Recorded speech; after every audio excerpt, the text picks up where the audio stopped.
Social media Patel Prahlad भाई।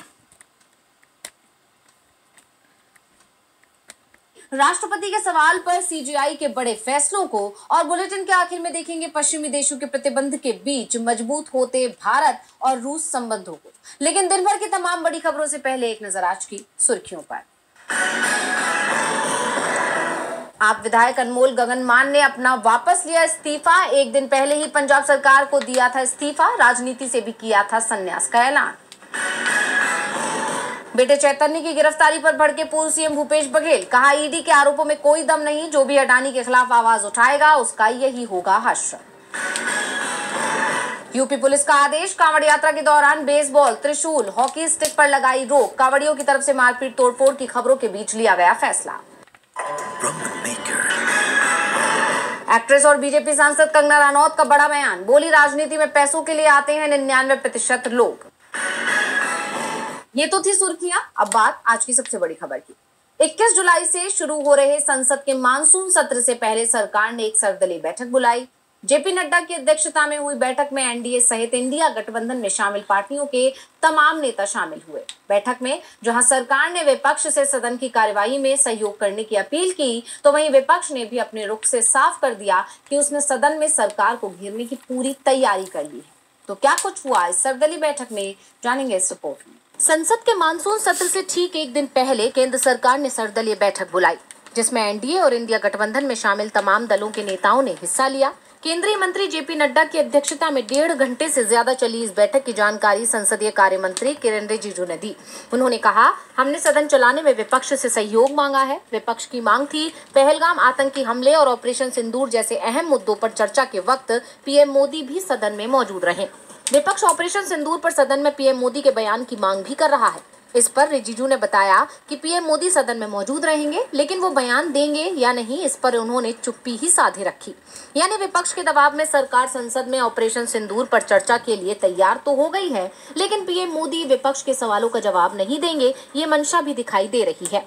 इसके साथ ही रिजिजू ने ये भी साफ कर दिया कि हाईकोर्ट के जज जस्टिस यशवंत वर्मा के खिलाफ इसी सत्र में महाभियोग प्रस्ताव पेश किया जाएगा।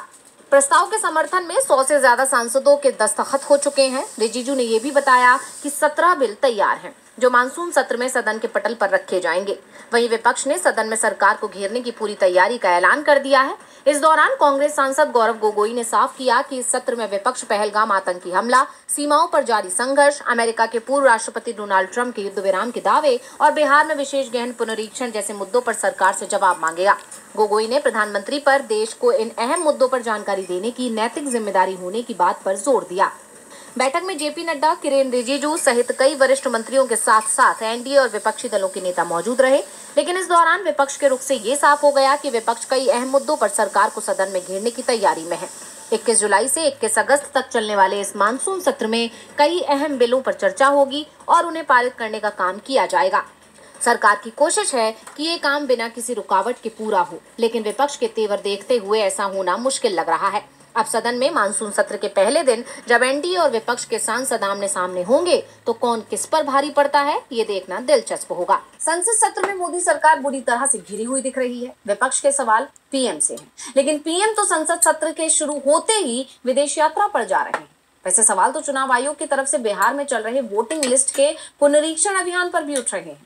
संसद सत्र की तरह ही 21 जुलाई को बिहार विधानमंडल का भी मानसून सत्र शुरू हो रहा है और महागठबंधन के तेवरों से साफ है कि इस बार नीतीश कुमार बेहद मुश्किल में घिरे हुए हैं, खासतौर पर बिहार की कानून व्यवस्था को लेकर। यानी विपक्ष के पास तमाम मुद्दे हैं। बिहार में मतदाता विशेष गहन पुनरीक्षण मामले को लेकर सियासी सरगर्मियां तेज है। विपक्ष का आरोप है कि चुनाव आयोग की ये प्रक्रिया बीजेपी के इशारों पर लोगों के वोट काटने की साजिश है। इसे लेकर बवाल थमता नजर नहीं आ रहा और अब बिहार विधानमंडल के मानसून सत्र में भी ये मुद्दा गरमाने वाला है। 21 जुलाई से विधानमंडल का सत्र शुरू हो रहा है, जिसके लिए विपक्ष ने पूरी तैयारी कर ली है। सदन में एक तरफ विपक्ष एनडीए सरकार से एसआईआर की प्रक्रिया को लेकर सवाल उठाएगा, कटघरे में चुनाव आयोग भी रहेगा। इसके अलावा प्रदेश में बढ़ते अपराध का मुद्दा भी उठाया जाएगा। बीते कुछ दिनों में ही बिहार में एक के बाद एक कई लोगों की जान लेने का मामला सामने आया। चंदन मिश्रा, गोपाल खेमका जैसे बड़े शख्सियतों की बदमाशों ने जान ले ली और एडीजी किसानों को दोषी ठहरा रहे हैं। महागठबंधन प्रदेश की कानून व्यवस्था को लेकर नीतीश सरकार को घेरने की पूरी तैयारी में है। आरजेडी ने सत्ता पक्ष के जंगल राज के तंज के जवाब में उनके राज में बढ़ते अपराध को नया नाम भी दे दिया है, जो है महाराक्षस राज। ये तय है कि विधानमंडल का ये सत्र काफी हंगामेदार होने वाला है। वहीं इससे पहले एसआईआर के खिलाफ आरजेडी नेता तेजस्वी यादव ने पूरे विपक्ष को एकजुट करने की मुहिम शुरू कर दी है। उन्होंने बीते दिन भी विपक्ष के कई प्रमुख नेताओं को चिट्ठी लिखी थी और अब 35 विपक्षी नेताओं को उन्होंने चिट्ठी लिखकर इस प्रक्रिया के खिलाफ आवाज बुलंद करने की बात कही है। तेजस्वी ने कहा कि बिहार में चल रहे विशेष गहन पुनरीक्षण का तमाशा और त्रासदी बड़े पैमाने पर मताधिकार से वंचित करके लोकतंत्र की नींव हिला रही है। लाखों मतदाताओं को बिना किसी गलती के आधारहीन और अपमानित किया जा रहा है। आरजेडी ने साफ कर दिया है कि पूरा विपक्ष मिलकर इस प्रक्रिया का तब तक विरोध करेगा जब तक ये पारदर्शी और समावेशी ना हो जाए। विपक्ष के तेवरों ने एनडीए सरकार की चिंता बढ़ा दी है। दिल्ली से लेकर पटना तक एनडीए की सरकार मुसीबत में है। बिहार में इसी साल चुनाव भी है, जिसके चलते विपक्ष नीतीश पर कुछ ज्यादा ही हमलावर है। बिहार सरकार की पोल खोल रहा है और राहुल गांधी ने रोजगार को लेकर नीतीश सरकार को आईना दिखा दिया है। तो क्या कहा है राहुल ने, देखिए रिपोर्ट में। बिहार में रोजगार का मुद्दा लगातार उठता रहा है।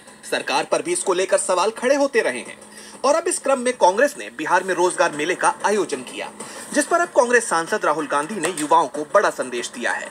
उन्होंने एक्स पर पोस्ट करते हुए लिखा कि महारोजगार मेला में उमड़ा ये जन सैलाब सिर्फ एक भीड़ नहीं, एक संदेश है कि बिहार का युवा अब भाषणों पर नहीं, रोजगार से अपना भविष्य चाहता है। बीजेपी और नीतीश कुमार ने बिहार को जिस तरह बेरोजगारी की आग में झोंका, वहां से लाखों युवाओं को रोजी रोटी के लिए पलायन करना पड़ता है। अपना गांव, अपना परिवार, सब कुछ पीछे छोड़ना पड़ता है।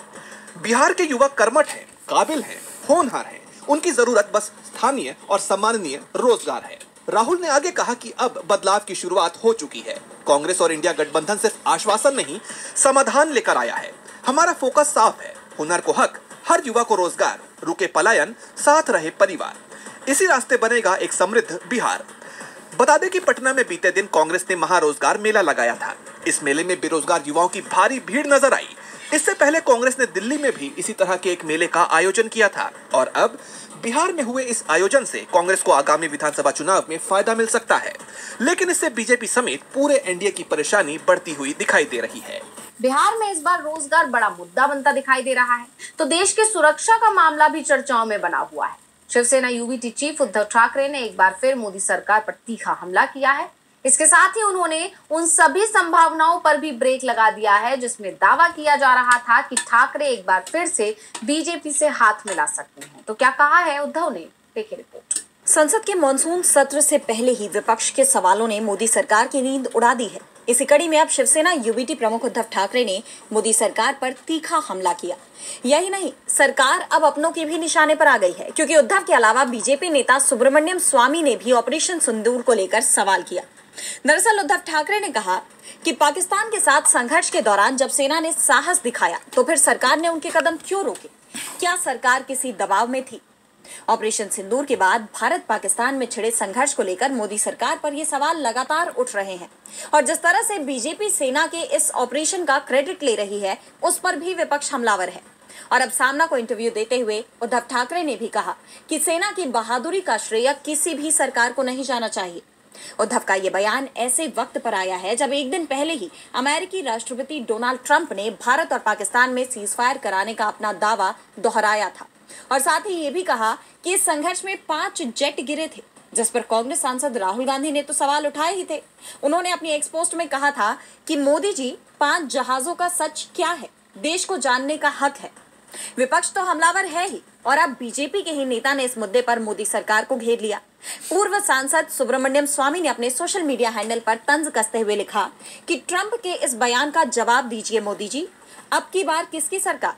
साफ है, इस मुद्दे पर मोदी सरकार चौतरफा घिर गई है। उद्धव हो या सुब्रमण्यम स्वामी, सभी के निशाने पर पीएम मोदी और उनकी नीतियां हैं। सरकार सवालों में है तो सुप्रीम कोर्ट के सामने भी एक बड़ा सवाल खड़ा हुआ है, क्योंकि राष्ट्रपति की तरफ से सुप्रीम कोर्ट से उनके अधिकारों को लेकर कानूनी रुख साफ करने को कहा गया था। राष्ट्रपति ने संविधान के आर्टिकल 143 का इस्तेमाल करते हुए 14 बिंदुओं पर सुप्रीम कोर्ट से राय मांगी थी, जिस पर अब सीजेआई ने बड़ा फैसला किया है। देखिए रिपोर्ट। भारत में राज्यपाल और राज्य सरकार के बीच टकराव का लंबा इतिहास रहा है। आजादी के बाद से ही उन राज्यों में जहां केंद्र की सत्ता पर काबिज दल के विरोधी दल या गठबंधन की सरकार है, वहां राज्यपाल और राज्य सरकार के बीच मतभेद खुलकर सामने आते दिखाई दिए हैं। और इन मतभेदों का सबसे बड़ा असर राज्य सरकार के कामकाज पर ही पड़ता है, क्योंकि विधानसभा से पास होने वाले बिलों को राज्यपाल ना तो मंजूरी देते हैं और ना ही उसे खारिज कर वापस भेजते हैं। सालों तक बिल राजभवन में ही पड़े रहते हैं। ऐसा ही टकराव तमिलनाडु में चल रहा था। सुप्रीम कोर्ट पहुंची और सुप्रीम कोर्ट में जस्टिस जेबी पारदीवाला और जस्टिस आर महादेवन की बेंच ने 8 अप्रैल को ऐतिहासिक फैसला सुनाते हुए कहा था कि राज्यपाल के पास कोई वीटो पावर नहीं है। राज्यपाल को विधेयकों पर 1 महीने में फैसला लेना होगा। अगर राज्यपाल विधेयक को राष्ट्रपति के पास भेजते हैं तो राष्ट्रपति के पास भी इस पर फैसला लेने के लिए 3 महीने का ही समय होगा। इससे ज्यादा दिन होने पर उन्हें उचित कारण बताना होगा। सुप्रीम कोर्ट ने आर्टिकल 142 का इस्तेमाल करते हुए ये समय सीमा तय की, जिस पर बहस छिड़ गई कि क्या सुप्रीम कोर्ट को अधिकार है कि वो राष्ट्रपति को आदेश दे सके। और इसी फैसले को लेकर 15 मई को राष्ट्रपति द्रौपदी मुर्मू ने संविधान के आर्टिकल 143 का इस्तेमाल करते हुए सुप्रीम कोर्ट से ही 14 सवाल पूछ लिए। मुर्मू ने राष्ट्रपति और राज्यपाल की शक्तियों, न्यायिक दखल और समय सीमा तय करने जैसी बातों पर स्पष्टीकरण मांगा था। और अब सीजेआई बीआर गवई ने राष्ट्रपति की डिमांड पर 5 जजों की संवैधानिक पीठ का गठन कर दिया है। 22 जुलाई को सीजेआई बीआर गवई की अध्यक्षता वाली 5 जजों की बेंच इस पर सुनवाई करेगी, जिसमें justice Suryakant, justice Vikramnath, justice PS Narasimha और जस्टिस अतुल एस चंदुरकर शामिल हैं। ऐसे में अब देखना होगा कि सुप्रीम कोर्ट का क्या फैसला आता है। कोर्ट के फैसले से क्या ये विवाद थमेगा या और बढ़ेगा। अब सुप्रीम कोर्ट के 5 जजों की संवैधानिक पीठ राष्ट्रपति की तरफ से उठाए गए मुद्दों पर सुनवाई करेगी और उन्हें अपनी राय देगी। राष्ट्रपति ने जो सवाल उठाए हैं उनके जवाब जल्दी ही मिल जाएंगे, लेकिन महाराष्ट्र विधानसभा में मंत्री जो काम करते हुए दिखाई दिए हैं, क्या उन पर सरकार एक्शन ले पाएगी? तो क्या करते हुए पकड़े गए मंत्री जी, जिस पर उन्हें देना पड़ रही है अब सफाई? देखिए रिपोर्ट। महाराष्ट्र सरकार में कृषि मंत्री माणिकराव कोकाटे एक बार फिर विवादों से घिर गए हैं। शरद पवार की अगुवाई वाली एनसीपी एसपी के विधायक रोहित पवार ने एक वीडियो शेयर कर कोकाटे पर विधानसभा में मोबाइल पर रमी खेलने का गंभीर आरोप लगाया है। इस वीडियो के सामने आते ही विपक्ष सरकार पर हमलावर हो गया। रोहित पवार ने एक्स पर लिखा कि आओ महाराज जंगली रमी खेलो। राज्य में हर दिन 8 किसान अपनी जान दे रहे हैं और कृषि मंत्री रमी खेलने में व्यस्त हैं। सत्ता में बैठा ये दल बीजेपी से पूछे बिना कुछ नहीं कर सकता, इसलिए कृषि संबंधी अनगिनत लंबित मुद्दों के बावजूद कृषि मंत्री के पास रमी खेलने का समय है। महाराज कृषि पर कब आएंगे? क्या ये मंत्री और सरकार जो अपनी राह से भटक गए हैं, फसल बीमा, कर्ज माफी और नजरिया बदलने की मांग कर रहे किसानों की पुकार सुनेंगे? वहीं अजित पवार की अगुवाई वाली एनसीपी से आने वाले कृषि राज्य मंत्री कोकाटे ने आरोपों का खंडन किया है। उन्होंने सफाई देते हुए कहा कि वीडियो उस वक्त का है जब सदन स्थगित हो गया था और किसी ने उनके मोबाइल में ये गेम लोड किया होगा जिसे वो स्किप कर रहे थे। बता दें कि ये पहला मौका नहीं है जब कोकाटे विवादों से घिरे हैं। फिलहाल रोहित पवार की तरफ से शेयर किया गया ये वीडियो सोशल मीडिया पर तेजी से वायरल हो रहा है, जिसे लेकर महाराष्ट्र सरकार की काफी किरकिरी हो रही है। और बुलेटिन के आखिर में बात रूसी राष्ट्रपति के भारत दौरे। भारत रूस की दोस्ती सालों पुरानी है। रूस ने ज्यादातर मोर्चों पर भारत का साथ दिया है और अब रूस के राष्ट्रपति व्लादिमीर पुतिन भारत दौरे पर आ रहे हैं। उनका ये दौरा ऐसे वक्त पर हो रहा है जब रूस यूक्रेन युद्ध के चलते रूसी कंपनियों के साथ भारत की कंपनी पर भी यूरोपियन यूनियन ने प्रतिबंध लगा दिए हैं। अमेरिका ने रूस से व्यापार करने वाले देशों पर टैरिफ लगाने की तैयारी कर ली है। तो क्या है पुतिन के इस भारत दौरे का एजेंडा? इसका जियोपॉलिटिक्स पर क्या पड़ेगा असर? जानने के लिए देखिए रिपोर्ट। भारत और रूस की दोस्ती ने चीन पाकिस्तान से लेकर पश्चिमी देशों को हैरत में डाल दिया है। चाहे वो 1971 का भारत पाकिस्तान का युद्ध रहा हो या फिर कारगिल वॉर या आज की तारीख में भारत पाकिस्तान का हालिया संघर्ष, रूस ने भारत का हर मोर्चे पर साथ दिया। हालांकि कई बार भारत पर रूस को लेकर दबाव बनाया गया, लेकिन दोनों देशों के रिश्ते मजबूत बने रहे और अब इन्हें और बेहतर बनाने की दिशा में रूसी राष्ट्रपति व्लादिमीर पुतिन भारत के दौरे पर आ रहे हैं। दरअसल इस साल के अंत में भारत इंडिया रूस शिखर सम्मेलन की मेजबानी करेगा और इसमें शिरकत करने के लिए पुतिन दिल्ली आएंगे। इस दौरान रक्षा सहयोग, ऊर्जा संबंध, परमाणु ऊर्जा में साझेदारी, आर्कटिक क्षेत्र में सहयोग और हाईटेक सेक्टर में साथ काम करने जैसे कई मुद्दों पर बातचीत के आसार हैं। 2021 के बाद पुतिन का ये पहला दौरा है। यूक्रेन युद्ध के बाद से ही पुतिन ने विदेश यात्राएं कम कर दी हैं, लेकिन उनका ये भारत दौरा ऐसे वक्त पर हो रहा है जब यूक्रेन युद्ध को लेकर रूस ही नहीं उसके सहयोगी देशों पर भी पश्चिमी देशों की तरफ से दबाव बनाने की कोशिश की जा रही है। अमेरिका की संसद में एक बिल पेश किया गया है जिसके तहत रूस से तेल खरीदने वाले देशों पर 500% तक का टैरिफ लगाया जाएगा, जिनमें भारत भी शामिल है। वहीं यूरोपीय यूनियन ने भी रूस पर कड़े प्रतिबंध लगाए हैं, जिनमें भारत की एक ऑयल रिफाइनरी कंपनी भी शामिल है। ऐसे में पुतिन के इस दौरे से पश्चिमी देशों को मिर्ची लग सकती है। पुतिन का ये दौरा उनकी चिंता को बढ़ाने वाला माना जा रहा है। आशंका इस बात की भी जताई जा रही है कि रूस के साथ दोस्ती की कीमत भारत को चुकानी पड़ सकती है।